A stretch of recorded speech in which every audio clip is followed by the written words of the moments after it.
pas naître. C'est un spectacle qu'on a écrit toutes les deux, voilà, à quatre mains en 2019, suite à un harcèlement qu'on a connu à l'école. Donc c'est pas très joyeux, mais le spectacle est très très drôle. Donc voilà, c'est l'histoire de deux personnes, Nadine et Lisa, qui sont enfermées dans la salle d'attente de la vie.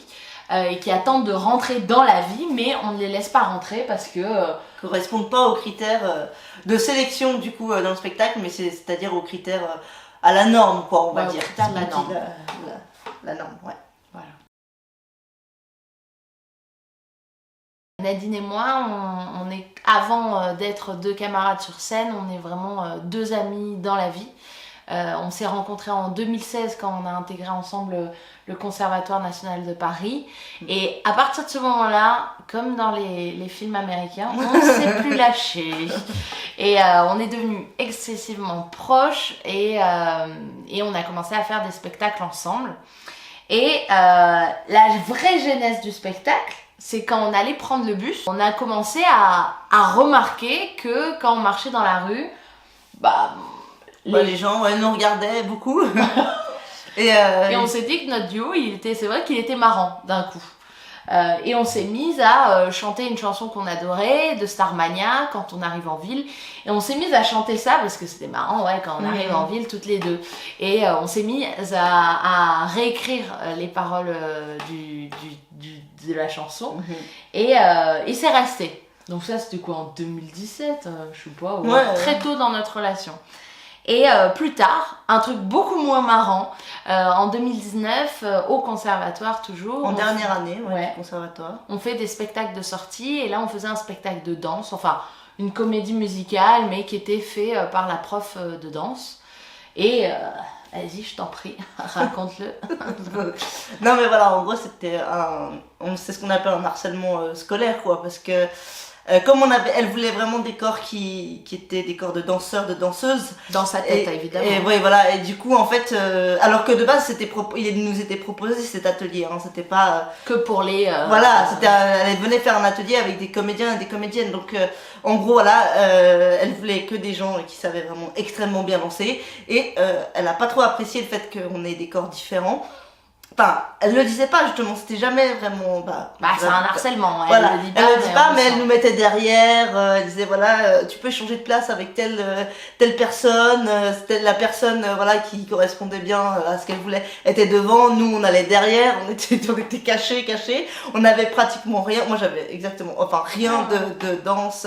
Enfin, j'avais aucun truc de danse en plus. Tout le monde avait au moins 3-4 trucs. Lisa elle avait peut-être un truc, mais c'était surtout parler aussi. Enfin, oui, c'était pas danser. Voilà. Et en gros, c'était une humiliation ça a duré 6 semaines. Voilà, humiliation, harcèlement pendant 6 semaines.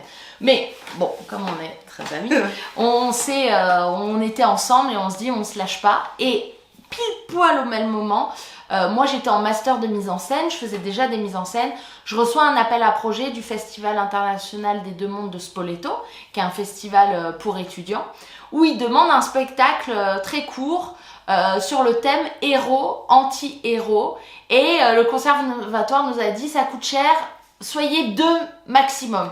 Donc avec Nadine j'ai dit mais attends, j'ai reçu ça mais on est 2, allons-y, héros, anti-héros, mais c'est nous en fait. Et on s'est dit allez, on crée un spectacle sur notre duo, sur nos 2 corps, et le spectacle Être ou ne pas naître est né vraiment on a écrit le truc en 1 semaine en fait. Ouais. Ce qu'il faut savoir aussi, c'est que ce spectacle, donc on l'a créé en 2019, donc ça fait maintenant 6 ans puisqu'on est en 2025, mais que le spectacle de 2019 n'a rien à voir avec celui de 2025. Comme c'est sur nos histoires personnelles, forcément, le spectacle en vrai, il évolue. Parce que nos envies évoluent. Et malheureusement, on a de plus en plus de choses à dire. Parce qu'on a de plus en plus d'expérience et il nous arrive quand même des trucs marrants. Et à chaque fois, on se dit, mais tiens, mais ça serait bien que ça soit dans le spectacle. Donc, le spectacle a évolué aussi sur des thèmes aussi qui étaient nouveaux pour nous. Et comment le spectacle a été créé, c'était évident qu'il fallait qu'on l'écrive à 2. Ça, à aucun moment, moi j'avais l'habitude d'écrire, mais à aucun moment on s'est dit il faut que ça soit une personne qui écrive ou qu'on prenne un texte de quelqu'un d'autre. C'était évident qu'il fallait que ça soit nos deux paroles. Et ça parle de nous, du coup, Lisa elle pouvait pas écrire sur moi ce que je ressentais par rapport à ma taille, voilà. Et moi je pouvais pas écrire sur elle, donc c'était. Après c'est elle qui faisait les commandes, donc voilà. Mais je crois, et l'idée de la. On a commencé par quoi? Je me demande si on a d'abord eu. T'as pas eu d'abord l'idée de la salle d'attente? Non, pas du tout. Ah si, la salle d'attente, oui, mais la voix, c'est toi qui l'as apportée. Donc en gros, on s'est fait des commandes un peu bêtes, hein, mais c'était première commande d'écriture, autoportrait. On doit écrire un autoportrait, donc ça pourrait être un truc très bête avec des tirets, Lisa, à l'époque 23 ans, tout ça. Et en fait, comme chacune, on a des univers différents quand même, chacune on a créé une forme, donc ça c'est un morceau du spectacle qui est resté. Ensuite il y avait une commande qui était écris ce que tu ferais pour Nadine si t'étais grande. Moi je devais écrire ce que je ferais si j'étais mince, et pareil, ça c'est resté dans le spectacle. On devait écrire parce qu'on adore ça et parce qu'on est complètement tarés aussi. On devait réécrire les paroles d'une chanson chacune, parce que quand on arrive en ville, comme c'était ce qui nous avait réunis, on s'est dit ça sera dans le spectacle. Mais c'est triste qu'il y ait qu'un seul moment de chanson dans le spectacle. Donc j'ai dit, Nadine, vas-y, réécris les paroles d'une chanson, n'importe laquelle, et moi je réécrirai les paroles d'une de mes chansons, n'importe laquelle aussi. Donc il y a que des trucs comme ça où on s'est rendu compte à la fin, quand on a mis tout sur la table, comme on avait écrit sur les mêmes sujets, même si ça se ressemblait pas, il y avait forcément des textes qui étaient en miroir. En fait, tous les textes que nous on dit, on les a écrits. Enfin, moi, ce que je dis généralement, c'est moi qui l'ai écrit, et elle, ce qu'elle dit, c'est elle qui l'a écrit. Et il y a un texte qui s'appelle l'humiliation, où en gros, vous verrez, mais on s'humilie. Et ça, c'est le seul texte qu'on a écrit chacune l'une pour l'autre. Voilà, c'est ça. Il était hors de question qu'on fasse un spectacle où les gens ne rigolent pas. Hors de question où que ça soit un spectacle où les gens juste, je sais pas, voient un documentaire factuel sur notre vie, que c'est triste le harcèlement, c'est triste d'être différent. Que ce soit de la victimisation, parce que moi déjà j'ai horreur de ça dans la vie de manière générale. Moi déjà, attends. Pardon. Moi j'adore la victimisation. Oh là là. Non mais en fait ça faisait ça, mais c'est pas dans ce sens-là que je voulais dire ça, c'était juste pour par rapport à ma différence.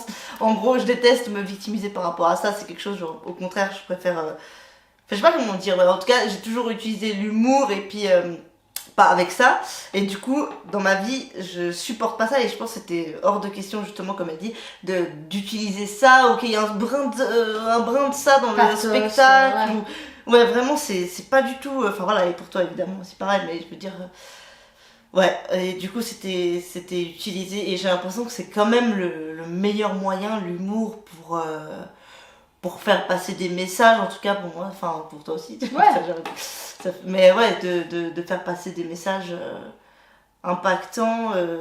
Après, ce qui est marrant, c'est qu'au fur et à mesure du spectacle, même si ça reste toujours drôle, les gens, ils ont plus envie de rire, tu vois, le moment de l'humiliation. C'est vrai que les premières phrases, les gens rigolent parce que c'est des phrases impactantes, tout ça. Et en fait, au fur et à mesure, ils sont là, mais comme tu disais tout à l'heure, la balle, elle est lancée super loin. En fait, comme c'est nous qui avons écrit, on peut se permettre d'aller hyper loin avec nos corps. On sait. À aucun moment dans le spectacle, on se fait mal au niveau du cœur. On va loin. Et je crois que c'est ce qui touche aussi les gens. Et en même temps, au début, c'est ça aussi qui les fait rire. Après, il y a le dispositif aussi qui est marrant.